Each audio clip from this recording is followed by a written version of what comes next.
సిద్దిపేటలో అక్రమ కడ్డాలంట. అక్రమ కడ్డాలకు అడ్డాగా సిద్దిపేట. ఓవైపు అక్రమ కడ్డాలు, మరోవైపు ట్యాక్స్ ఎగవేత. వివరణ కోరే ప్రయత్నంలో స్పందించిన కమిషనర్. మున్సిపల్ అధికారుల అవినీతికి అడ్డుకట్ట ఎక్కడ? ప్రజల డబ్బు వృధా, అధికారుల జేబులు గలగల. అవినీతి అధికారులపై కలెక్టర్ విచారణ జరిపేన. సిద్దిపేట అంటే మన హరీష్ రావు గారే కదా. సిద్దిపేట మున్సిపల్ పాలన అవినీతి పేటరేగిపోతుంది.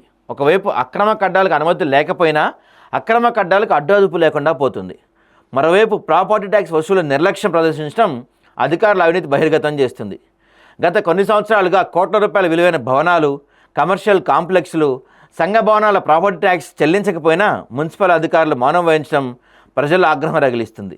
సాధారణ పౌరుడు 100 రూపాయల ట్యాక్స్ ఆలస్యం చేసినా వెంటనే నోటీసులు, కానీ లక్షల్లో బకాయిలు ఉన్న వారికి మాత్రం ఎందుకు అని ప్రజలు నిలదీస్తున్నారు. మరోవైపు అక్రమ కడ్డాల పెచ్చిమీరుడు సిద్దిపేట అభివృద్ధిని మింగేస్తుంది. ఒక ప్లాన్ పర్మిషన్తో 4-5 అంతస్తులు కట్టినా అధికారులు చూసి శక్తి కోల్పోయి వ్యవహరిస్తున్నారు. నిజమే కదా, మరి ఎందుకు ఇప్పుడు 100 రూపాయలు ట్యాక్స్ కట్టకపోతేనే సామాన్యుల్ని టార్చర్ చేస్తారే, మరి బడా వాళ్ళు లక్షల ట్యాక్స్ ఎగ్గొట్టినా ఎందుకు పట్టించుకోవట్లేదు? అంటే సామాన్యులకో చట్టం, పేదవాళ్ళకో చట్టం ఉందా?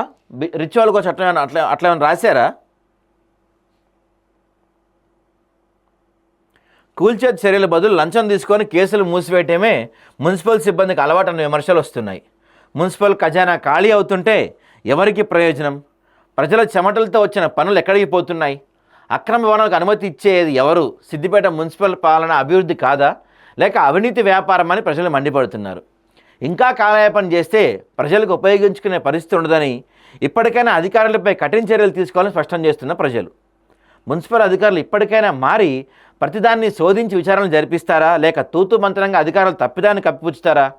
ఇన్ని సంవత్సరాల తరబడి అనుమతులు లేకుండా కూడా మున్సిపల్ కమిషనర్కి కొంచెమైనా పట్టింపు ఉన్నట్టా లేనట్టా, లేక ఏమైనా ముడుపులు ముడుతున్నాయన్న అనుమానాలు రేకెత్తిస్తున్నారు. ఇప్పటికైనా ఇలాంటి వార్తలు జిల్లా కలెక్టర్ దృష్టికి వెళ్తాయా, లేక మధ్యలో మాయమవుతాయా? దీనిపై కలెక్టర్ స్పందించి ఏమైనా చర్యలు తీసుకుంటారో లేదో వేచి చూడాల్సిందే. సిద్దిపేట మున్సిపల్ అధికారుల అవినీతిపై మరిన్ని పూర్తి ఆధారాలు త్వరలో మీ ముందుకు తీసుకురాబోతుంది ఆదాబ్ హైదరాబాద్. మా అక్షరం అవినీతిపై అస్త్రం.